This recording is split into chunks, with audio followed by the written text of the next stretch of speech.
Binanatan mga kababayan ni Tingog Party List Representative Jude Asidre yung latest survey ng Pulse Asia na nagsasabi majority sa mga Filipinos daw, mga kababayan, ayaw sa tsa-tsa.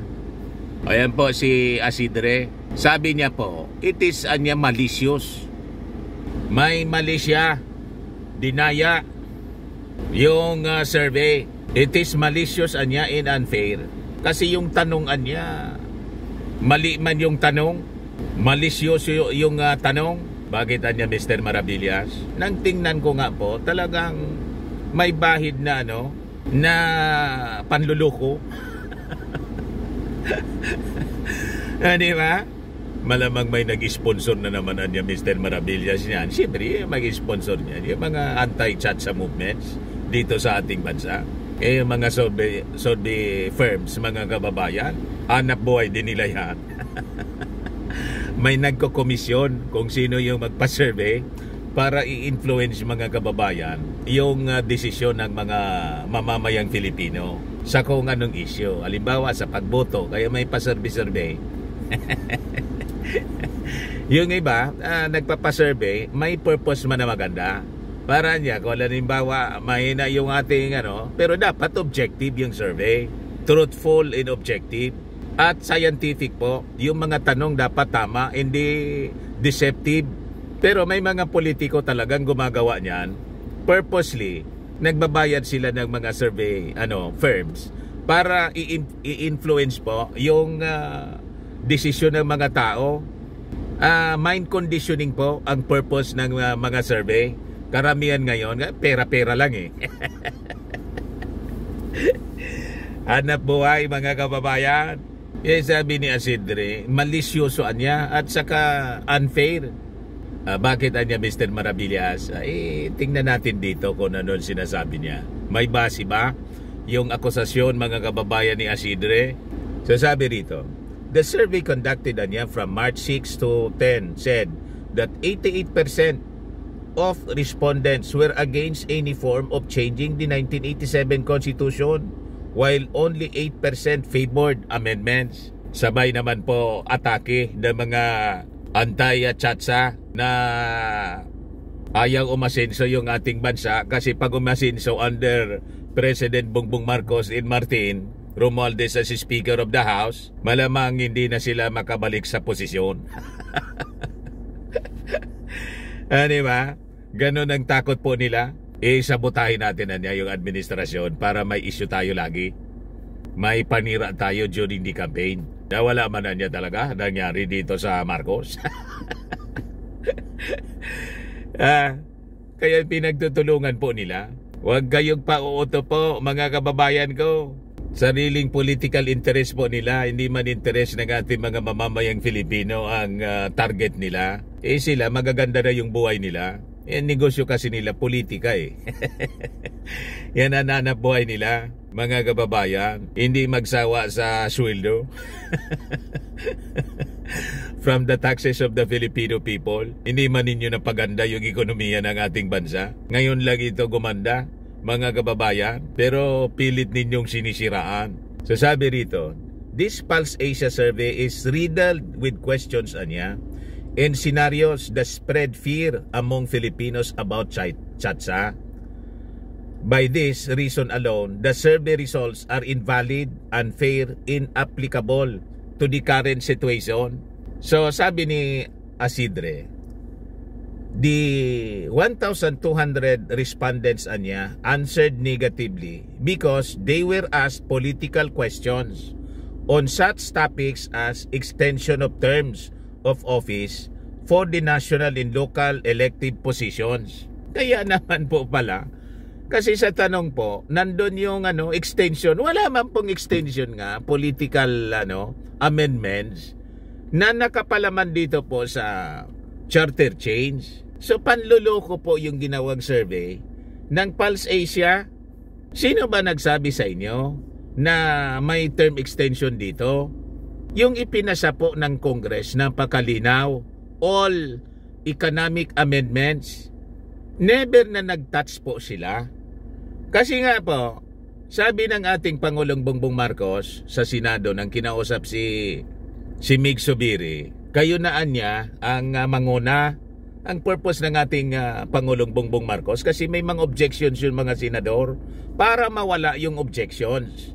Mawala ng rason sila na kontrahin ang Chatsa kasi lagi pong sinasabi ng mga senador na ayaw nila ng ganon na i-touch yung politika. O di kayo na niya yung gumawa.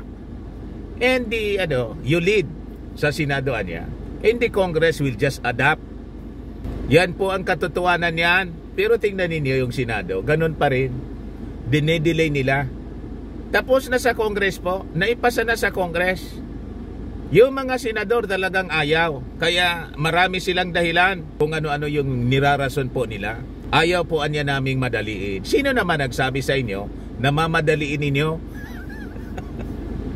Di ba? Binigyan kayo ng tamang oras, panahon to deliberate. Kaya lang kung ano-ano yung pinag-uusapan ninyo. Hindi man kayo tumutok dito sa economic amendments. Ang ginagawa ninyo, investigasyon ng alleged vote buying or signature buying doon sa People's Initiative. Wala na nga yung People's Initiative na sinusulong po. Hindi na pinag-uusapan. Ganon kakulit mga kababayan yung mga senador. Yung mga nabubuisit na yung ating mga mamamayang Pilipino. Kaya kung mabuhay yung People's Initiative, talagang gusto na ng mga mamamayang Pilipino i-abolish na lang yung Senado kasi sayang yung taxes, yung pinapasweldo po. Tapos ang daming mga senador po, wala mang alam na ninyo, nanalo lang mga kababayan dahil sikat sila. Pero yung pagiging competent legislator, wala po. Magagaling lang mga kababayan yung tinatawag pong grandstanding, pabida. Pabida, padrama, ganon. Pag hinanapan natin ng quality legislation po, malayo po sa mga mas maraming congressmen ang qualified po. Kaya lang di masyado kilala sila nationwide. Kilala lang sila sa kanilang mga distrito. Kaya naging congressman sila.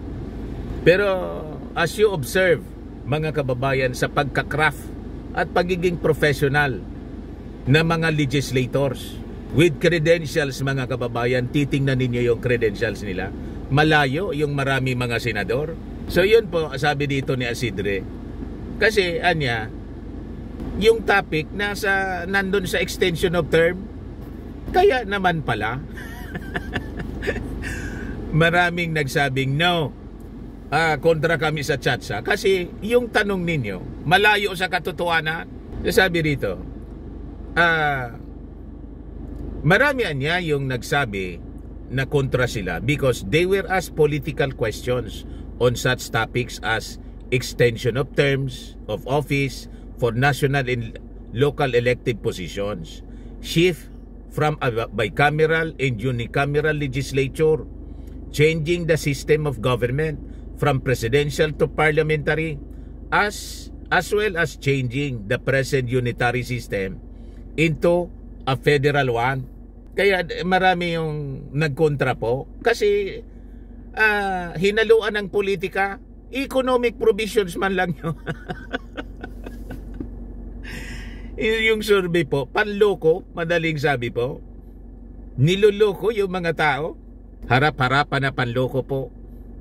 That's because these political themed amendments are not on resolution of both houses. Number 7, sabi ni Isidre, which seeks to ease the restrictions on the economic provisions of the charter. These were not brought up during our marathon discussions in the House because these were never part of our plans. Ipinagpipilitan kasi ninyo itong mga kontra sa Chatsa na yon ang intensyon ng Kongreso. Wala man po napakalinaw po doon sa resolusyon, hindi siya kasama. Niloloko ninyo yung mga mamamayang Filipino para siraan yung Congress. So he said that is it was malicious for Pulse Asia to ask these questions at it gives the impression that the House of Representatives had planned those political amendments all along while publicly selling only the merits of economic charter change. In comparison na niya, sabi ni Isidre, the recent Tangere survey revealed that over half of the population or 52% was in favor of constitutional amendments. Inauna ito, yung pa-survey, mga kababayan ng Tangere, mas okay yun kaysa itong Pulse Asia, malicious. Kaya nga sabi ko, ano nangyari? Mali man pala po yung question. Malisyoso yung tanong. So sabi ni Isidre, the Tangere survey niya shows that most Filipinos do understand the need to lift the economic restrictions in the 37-year-old constitution and allow the influx of more foreign direct investments. Ganon mga kababayan, talaga niya Mr. Maravillas, matindi itong mga anti-chacha. Ang anti-chacha man lang po, ang mga senador. May sariling ambisyon din kasi sila mga kababayan, political. So yun ang malungkot na katotohanan. Huwag kayong naniniwala doon sa pa-survey ng Pulse Asia. Malisyoso po and unfair. Mali yung mga tanong. Walang politika po. Economic provisions lang. Isinama yung politika. Siyempre, yung mga tao ayaw. Kasi sinalian ng politika po, niloloko nitong Pulse Asia, yung mga mamamayang Filipino. Ayan man lang po mga kababayan, ako po si Dante Maravillas. Bye-bye. God bless.